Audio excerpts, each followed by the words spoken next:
guys, welcome back to my channel. Thank you so much for stopping by, and if you're new here, welcome to my channel. In today's video, I will be going over the 6 books that I have chosen to be on my fall reading list. I cannot believe that I am filming my fall reading list already. I feel like I just filmed my summer reading list. Like, what is this? I cannot believe that today is October 1st already. Having said that, fall is my favorite fashion and makeup season. I've given my backdrop a bit more of a fall feeling, as you guys can see. If you guys did not see my summer reading list video, I will pop it up on the screen right here so you guys can go take a look at that if you are interested. But if not, let's jump right into this video. The first book on my fall reading list is a book called The Midnight Rose, and it is by one of my favorite authors, Lucinda Riley. I have multiple posts up over on my blog that I've written reviews on the books by her that I've read so far. So if you guys want to go and take a look over there, I will leave the link to my website down below in the description box for you. I am so excited to read this. Every single book that I have read by Lucinda Riley has been absolutely incredible. Such page turners. So let's go ahead and read the blurb on the back so we know what it's about. In the heyday of the British Raj, 11-year-old Anahita from a noble but impoverished family forms a lifelong friendship with the headstrong Princess Indira, the privileged daughter of Indian royalty. As the princess's official companion, Anahita accompanies her friend to England just before the outbreak of World War I. There she meets young Donald Astbury, reluctant heir to the magnificent remote Astbury estate, and his scheming mother. 90 years later, Rebecca Bradley, a young American film star, has the world at her feet. But when her turbulent relationship with her equally famous boyfriend takes an unexpected turn, she's relieved that her latest role, playing a 1920s debutante, will take her away from the glare of publicity to a distant corner of the English countryside. Shortly after filming begins at the now crumbling Astbury Hall, Ari Malik, Anahita's great-grandson, arrives unexpectedly, on a quest for his family's past. What he and Rebecca discover begins to unravel the dark secrets that haunt the Astbury dynasty. A multi-layered, heartbreaking tale filled with unforgettable characters caught in the sweep of history, The Midnight Rose is Lucinda Riley at her most captivating and unforgettable. I'm so excited, guys. I'm so excited to read this. I know Lucinda Riley, and I know this is going to be good, so this one will be number 1. The next 2 books on my fall reading list I have borrowed from my friend Caitlin. I talk about her, I feel like, in almost all of my videos. She's just that great. But she borrowed me these books. I've read 2 books previously that she's also borrowed me from the same author, and the author is Molly McAdams, and so these are kind of like side stories to those. There's connections in a way, apparently. But the first one is called Forgiving Lies by Molly McAdams, and the second one is called Deceiving Lies by Molly McAdams. So this one is first, Forgiving Lies, so I'll read the back. Undercover cop Logan Cash Ryan can't afford a distraction like his new neighbor Rachel Masters, even if she's the most beautiful woman he's ever seen. To catch a serial killer, he needs to stay focused. Yet all he can think about is the feisty, long-legged co-ed whose guarded nature intrigues him. Deceived and hurt before, Rachel would rather be a single, crazy cat lady than trust another guy, especially a gorgeous, tattooed bad boy with a Harley, like Cash. But when his liquid steel eyes meet hers, it takes all of Rachel's willpower to stop herself from exploring his hot body with her own. As much as they try to keep it platonic, the friction between them sparks an irresistible heat that soon consumes them. Can Cash keep Rachel's heart and her life safe, even if he risks his own? Will she be able to forgive his lies, or will she run when she discovers the dangerous truth? I'm really excited to read this. Like I said, I've read previous books from Molly McAdams as well, and they have been so great. So I'm really excited to read this one.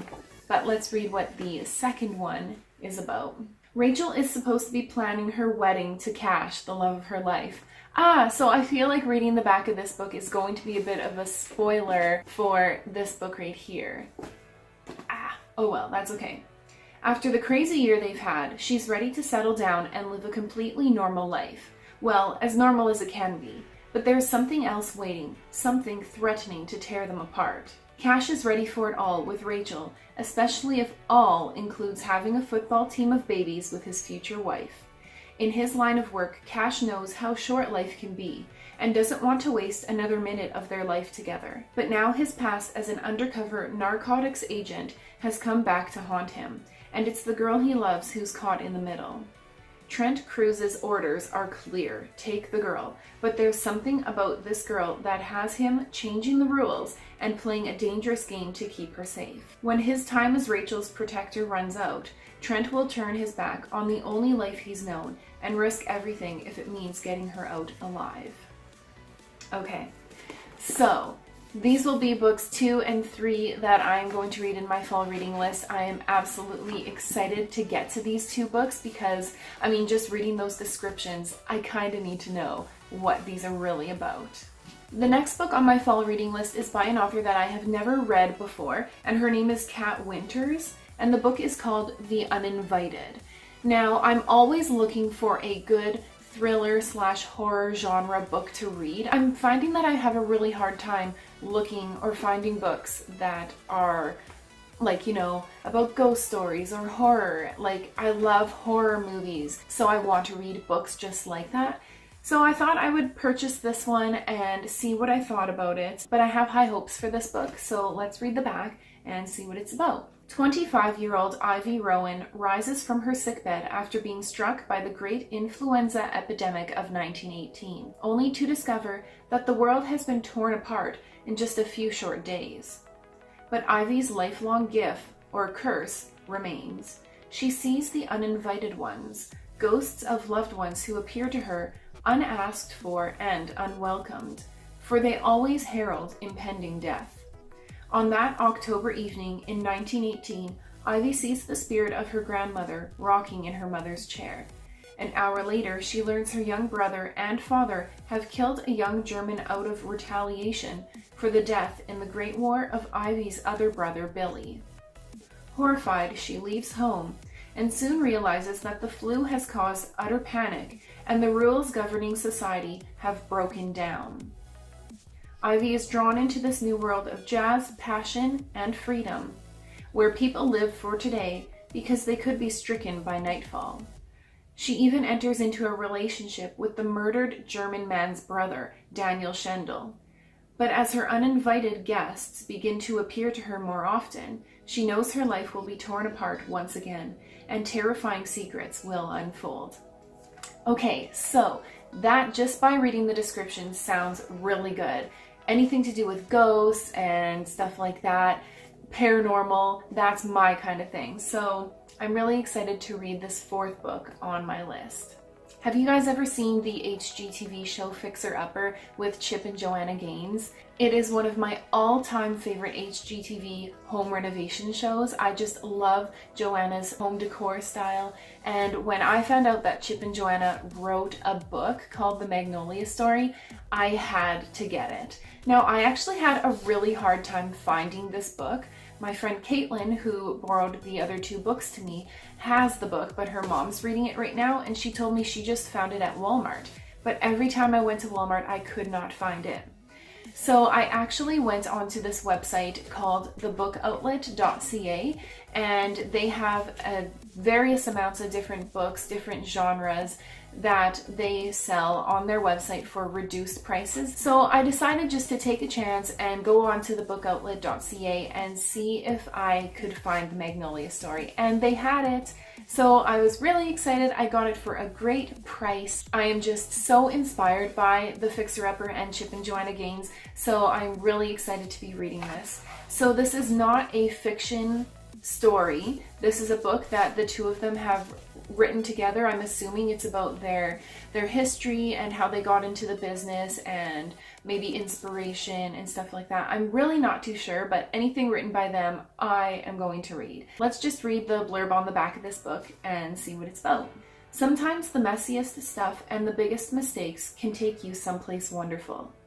With the help of their hit TV show Fixer Upper, the husband and wife team of Chip and Joanna Gaines have transformed the seemingly everyday work of renovating homes and flipping houses in Waco, Texas, into something much more.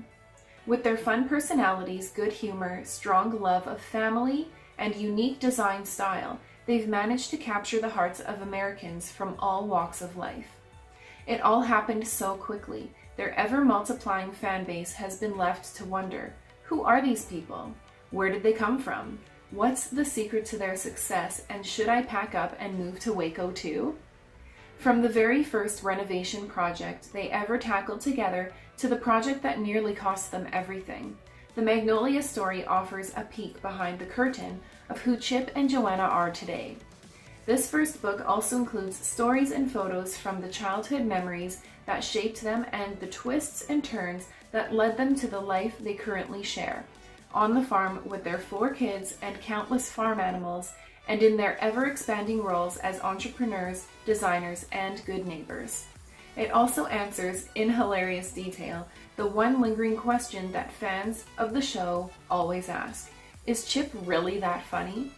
Oh yeah, says Joanna. He was and still is my first fixer-upper.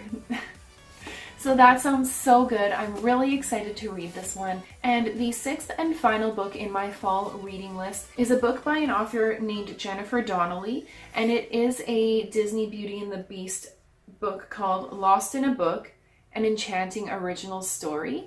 So I don't know, I'm not really too sure. I think maybe this is like Disney's brand like book, if it's like authentic Disney, or if it's just an author that decided to write something based on Beauty and the Beast. I'm really not too sure, but the cover of the book looks beautiful and so magical, and I love Disney. I loved Disney's live action Beauty and the Beast with Emma Watson that just came out, so I knew I had to read this. So let's just read the little blurb just on the inside sleeve here to see what this is about.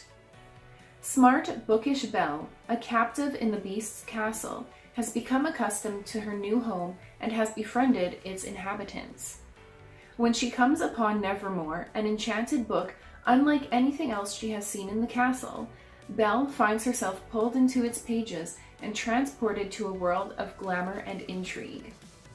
The adventures Belle has always imagined, the dreams she was forced to give up when she became a prisoner, seem within reach again. The charming and mysterious characters Belle meets within the pages of Nevermore offer her glamorous conversation, a life of dazzling Parisian luxury, and even a reunion she never thought possible.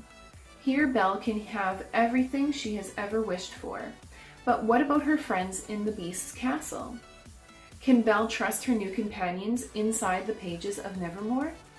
Is Nevermore's world even real? Belle must uncover the truth about the book before she loses herself in it forever. So this sounds amazing as well. I mean, I'm not going to read a book that has a terrible description that doesn't appeal to me. All these books in my fall reading list sound amazing. So those are the 6 books in my fall reading list. Like I said, I can't believe I'm filming this fall reading list video already. And even though it is fall and it is October 1st today, it is actually a very beautiful day outside. I'm gonna go and take Remington for a walk. But that is it for this video for this week, guys. I really hope that you enjoyed it. Please give this video a thumbs up if you did like it. And if you haven't already, do make sure to subscribe to my channel for my weekly videos on Wednesdays. All of my social media, as always, is listed down below in the description box as well as at the end of this video, so you can go ahead and follow me on all of my social media. Thanks so much again for watching, guys, and I will see you next week.